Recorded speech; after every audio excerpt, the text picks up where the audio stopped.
ये मुल्क किस तरह चल रहा है मेरी समझ में नहीं आता। मैं तो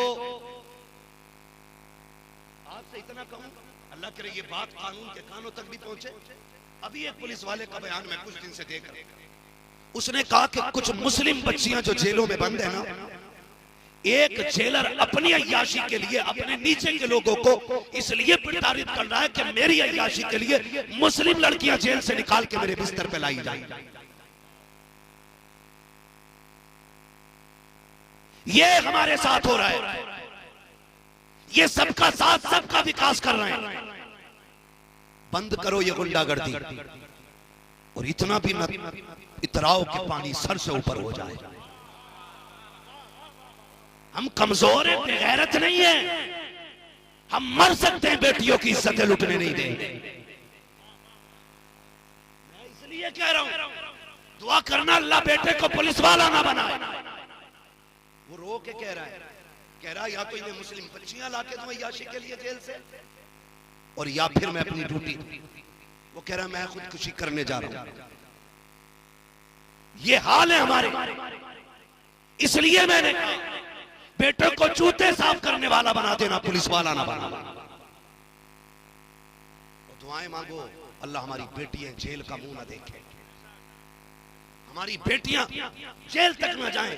ये जा भी हमारे कसूर की वजह से रही है।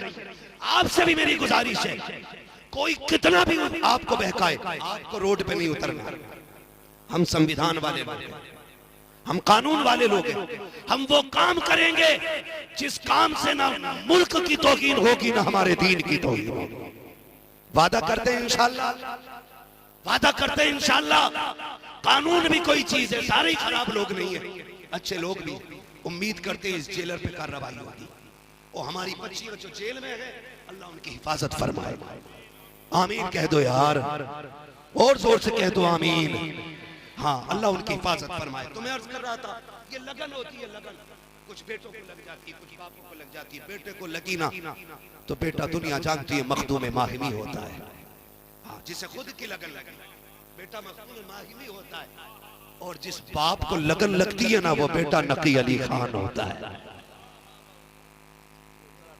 सारे लोग, मैं अर्ज कर रहा हूँ आपसे, तो एक बाप को लगन लग गई बेटे को हाफिज कुरान बनाना। सुन लिया था कि कयामत के दिन ना, कयामत के दिन जन्नत सज गई होगी, सारे अपने अपने मकामात पे होंगे, तो बहुत ऊपर के दर्जे में कुरान के हाफिज के माँ बाप होंगे। हाफिज कुरान के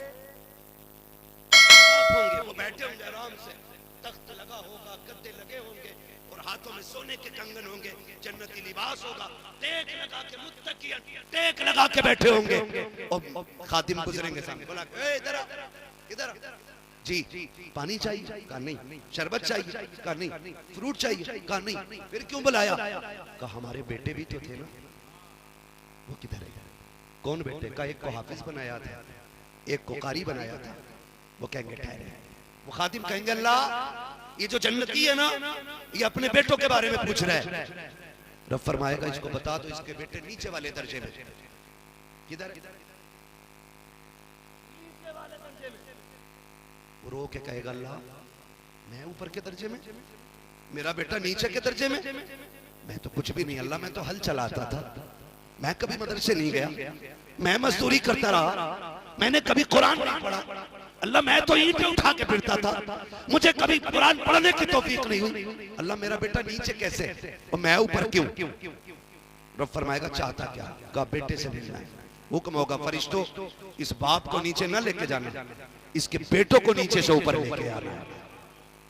ये इज्जत दी जा रही है कुरान के कारी के बाप का, इसे नीचे नहीं लेके जाना बल्कि बेटों को ऊपर लाया जाए। जब बेटे आएंगे बाप बेटे मिल के बैठेंगे, कहेंगे या अल्लाह अब तो बता दे मुझे जन्नत क्यों दी? का तेरे बेटे की वजह से, का जिसकी वजह से मुझे जन्नत मिली है, इसका मकाम नीचे किस लिए है, मेरा मकाम ऊपर क्यों है? रब फरमाएगा बता जब तू दुनिया से आया था तेरा बेटा कितने साल का था? वो कहेगा मालिक ये 20 साल का था। फिर बेटे से पूछा जाएगा जब तू दुनिया से आया है तो तू कितनी उम्र पा के आया आया, वो कहेगा मालिक 50 साल। का बाप बेटे के बगैर कितने साल गुजारे हैं? वो कहेगा मालिक 30 साल। अब रब बाप से कहेगा तुझे पता है जब तू आया था तेरे अमाल खाली थे, हाथ खाली थे, लेकिन तू नहीं जानता कि जब तू दुनिया से आया था, तू तो दुनिया से चला आया। तेरा बेटा रमजान के महीने में रोज मुसल्ले पे खड़ा होता था, रोज अलहम्द पढ़ता था, रोज कुरान की तिलावत करता था। जैसे जैसे ये कुरान के कलमे जबान से अदा करता था, वैसे वैसे मैं तेरे दर्जे बुलंद करता चला गया।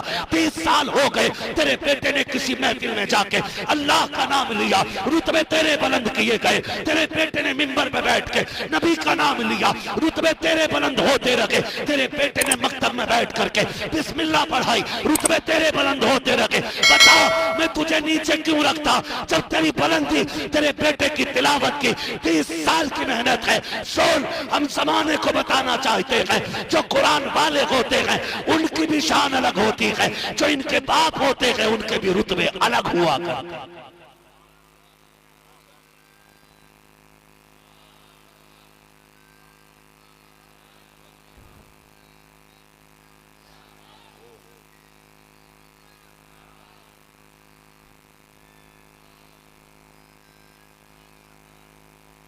अल्लाह सलामत रखे सारे लोगों को। एक बेटा कुरान का कारी जरूर बनाना। दुनिया बड़ी बेवफा, आखिरी तख्ता लगने की देर होगी ना सारे भाग लेते। बिरयानी देखो, चावल देखो, प्लेटें पूरी हैं कि नहीं। तू चल बड़े, तू घर का बड़ा है, तुझे मेहमान संभालने। वो भाई कब्र वाले से पूछ वो क्या कह रहा है। वो कह रहा रुक जाओ, रुक जाओ, मैं अकेला हूँ। वो तुम्हें आवाज दे रहा रुक जाओ, लेकिन तुम्हें तो बिरयानी लेके दौड़ गई ना, तुम्हें तो बोटियां लेके दौड़ गई, तुम्हें तो खाने के चस्के लेके दौड़ गए। हुजूर फरमाते हैं कोई इंतकाल कर जाए ना तो जिम्मेदारी अहले खाना की कि वो इतनी देर जितनी देर में ऊंट ज़िबा करके खाल उतार के बोटी बना के 7 हिस्सों में तकसीम की जाए, जितना वक्त उसमें लगता उतनी देर कब्र पे बैठना चाहिए ताकि मरने वाले को आपसे उनसियत महसूस होती रहे। बड़ी बेवफा दुनिया है। धूप तेज हो ना, धूप तेज हो, कह यार जल्दी करो इमाम साहब जल्दी करो, रुका नहीं जा रहा, अभी इधर छत में भागेगा, पेड़ के नीचे नहीं, दुआ करो। ये 2 मिनट नहीं रुक सकते और इनकी दावत करो तो ये 3 घंटे बैठे रहते हैं। ठीक है कोई बात नहीं, आने दो ना, नान खटाई तभी खा लेंगे। 3 घंटे बैठा है भूखा, तभी से धूप तेज नहीं लगती है, तभी से प्यास का एहसास नहीं होता। उसकी दावत खाने के लिए 3 घंटे बैठे रहे, उसकी कब्र पे 5 मिनट नहीं रुक सकते हम लोग। ये दुनिया बड़ी बेवफा है। मैं हाफिज कुरान के माँ बाप से कहूंगा, भाइयों से कहूंगा, अहले खाना से कहूंगा, ये बच्चे पढ़ गए ना तुम्हारे, इनकी उम्मीद न रखना कि इनकी कमाई खानी है, इनसे काम लेना, इनकी छुट्टी कर दो कि बस तुझे कुरान के साथ रहना है, कुरान को तेरे साथ रहना है।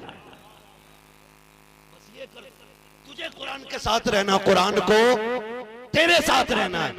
और इनसे कह देना सुन, हमने तुझे दुनिया के लिए नहीं पढ़ाया, हमने तुझे कब्र के लिए पढ़ाया है, कब्र के लिए पढ़ाया। मैं इन हाफिजों से भी गुजारिश करूंगा, सुनो, जैसे तुम्हारे बाप है, मेरा भी बाप है, सबके माँ बाप है। हम जानते हैं बाप कितने मसरूफ होते हैं। जब हम पढ़ते रहे तो वो हमारी जिम्मेदारी की जगह ड्यूटी करता रहा, मेहनत मशक्कत करता रहा ताकि बच्चे कामयाब हो जाएं, बच्चों को कुरान आ जाए। जब हम पढ़ के लौटे ना तब बहनें जवान हो चुकी थी, फिर बहनों की जिम्मेदारी ने उसे मजदूर बना दिया, फिर घर की जरूरतों ने उसे परदेसी बना दिया, फिर घर की जरूरतों ने भूख प्यास ने उसे मंडी में लाके खड़ा कर दिया। जब बाप का इंतकाल हो जाए ना तो कब्र पे जाना, रो के कहना अब्बा सुन, पूरी जिंदगी तूने जिस कुरान के लिए मुझे वक्फ किया था, मैं कुरान का कारी तो बन के लौटा, तूने गले में हार तो डाला था, लेकिन तेरी जरूरतों ने तुझे इतनी मोहलत ना दी थी कि अपने बेटे से पूरा कुरान सुन लेता, अपने बेटे से पूरे कुरान की तिलावत सुन लेता। अब्बा मैं पढ़ गया तो लोगों ने मुझे न छोड़ा, मैं इधर उधर दीन की खिदमत करता रहा, तुझे बच्चों की जरूरतें लेके फिरती रखी, मुझे कुरान की जरूरत लेके फिरती रखी। अब्बा आज कब्र में तू भी अकेला है, फुर्सत से है तू भी, मैं भी फुर्सत से हूँ, ये कह के बाप की कब्र पे तुम्हें बैठना है और अलहम्द के अलिफ से लेकर के वन्नास की सीन तक पूरा कुरान तुम्हें पढ़ के सुनाना है। मेरा ईमान कहता है कब्र पे अजान हो ना हो, अगर पूरा कुरान तुम पढ़ दोगे, अल्लाह कुरान मुकम्मल होने से पहले तुम्हारी बाप की कब्र को जन्नत की एक क्यारी बना डाले। ये तुम्हारी ड्यूटी है, ये हाफिजों की ड्यूटी है कि बाप के इंतकाल के बाद उन्हें बाप की कब्र पे पूरा कुरान पढ़ाना है। मेरे ऊपर ना छोड़ दो ना, मैं खाली टाइम मेरे ऊपर ना छोड़ देना, मैं धोखा दे के निकल सकता हूँ, लेकिन तुम्हें बैठना है, तुम्हें बैठना है। वो कहा था बेटे को कुरान पढ़ाना, लेके मदरसे गया। मदरसा ज्यादा बड़ा नहीं था, मैं तो हजरत का इदारा देख के हैरत में हूँ, इतनी छोटी इमारत और इतना बड़ा काम। सुभान अल्लाह, बोल दो यार सुभान अल्लाह।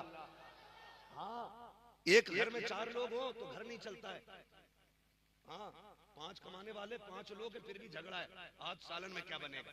सलाम करो इन मदरसे वालों को। जिम्मेदार एक होता है, खाने वाले सैकड़ों होते हैं, लेकिन कभी झगड़ा नहीं होता, क्योंकि ये जो मदरसे में खाते हैं ना, जेब आपकी होती है, लंगर मदीने वाले का हुआ करता है, लंगर हुजूर का होता है।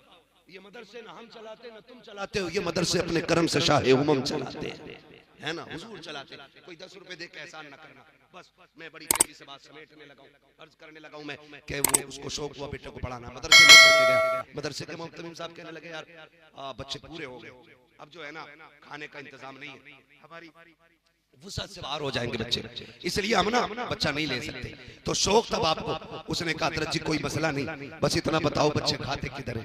कहा कैंटीन में, मतबख में बैठ के खाते। उसने कहा मेरे बच्चे के हिस्से की रोटी नहीं है ना? कहा नहीं। उसने कहा कोई बात नहीं, मेरा बच्चा रख लो, ये 4 साल का बच्चा है मेरा, इसे रख लीजिए, इसकी भूख कोई ज्यादा खुराक ज्यादा नहीं है, इतना कर्म कर देना, जब बच्चे खा के उठ जाया करे ना, तो दस्तरखान पे झाड़ू लगने से पहले मेरे बच्चे को 5 मिनट के लिए भेज दिया करना। जो गिरी पड़ी रोटी हुआ करेगी उसी को उठा के मेरा बच्चा जिंदगी गुजार लेगा। ये कुरान से इश्क की बातें होती हैं, ये कुरान से लगन होनी चाहिए। उसने कहा जी भेज दो, मेरा बेटा बच्चों का गिरा हुआ खाना खाना करेगा। रख ले, उस्ताद ने रख लिया। लेकिन सुने, जब हौसले जवान होते हैं तो इंतजाम खुदा कर दिया करता है, खुदा इंतजाम करता है। अभी 2 दिन गुजरे थे, बच्चा भूख के आलम में था ना, एक बूढ़ी आ गई, कहने लगी मौलाना घर में कोई नहीं है, मैं न बेटा है न शोहर है, मैं बूढ़ी हूँ, अकेले खाना अच्छा नहीं लगता, एक कुरान वाला दे दे, मैं जिसके साथ खाना खा लिया करूँ। उस्ताद ने उसी बच्चे की तरफ देखा, कहा मुस्कुरा के चल इंतजाम हो गया है, बूढ़ी आ गई है, हुजूर की तरफ से तेरी दावत का इंतजाम हो गया है। बच्चा उठा, बड़ी खुशी खुशी दौड़ा। बच्चा छोटा था 4 साल का ना, तो बूढ़ी ने सीने से लगा के कहने लगी मेरे लाल चल, तुझे माँ मिल गई है, मुझे बेटा मिल गया। तू परदेसी है ना, तुझे माँ मिल गई, मुझे बेटा मिल गया। और फिर कहती देख परेशान ना करना, मैं बूढ़ी हूँ, खाना लेकर नहीं आ सकती, लेकिन मेहरबानी करना, वक्त हो जाया करे, खुद आ जाया करना। बच्चा तैयार हो गया, खाना खाने लगा, वक्त बीत गया। एक दिन वो आया जब बच्चे के कुरान के हिफ्ज का आखिरी सबक चल रहा था। बोले सुभान अल्लाह, जोर से बोल दो यार सुभान अल्लाह। मुझे नहीं पता किस लालच में बैठे हो, मैं कुछ नहीं दे सकता हूँ, आज कुरान के सदके में जो भी देगा साहिब कुरान अता करेंगे। जी हम तो कुरान के जश्न में बैठे हुए। माँ ने कहा जी ठीक है। वो आने लगा, फिर वो हाफिज कुरान हो गया। आज ना देखो बुखार लिए बैठे, कितने दोस्त अहबाब बैठे होंगे कि जल्दी सलाम हो और फिर हम झपटे इनके ऊपर, कोई तोहफे देगा, कोई हार डालेगा, यही कंडीशन। आखिरी सबक चल रहा है, लेकिन जब आखिरी सबक मुकम्मल हुआ ना, भाई थोड़ा पहले मैं सीने से लगा। बाप ने कहा बेटा मेरा पहले मैं जाऊंगा, बच्चे ने कहा ठहर जाओ, न चचा न बाप न भाई कोई नहीं। कहा फिर पहले मुबारकबादी का हक उसका है जिसके टुकड़े खा के मैंने कुरान हिफ्ज़ किया है।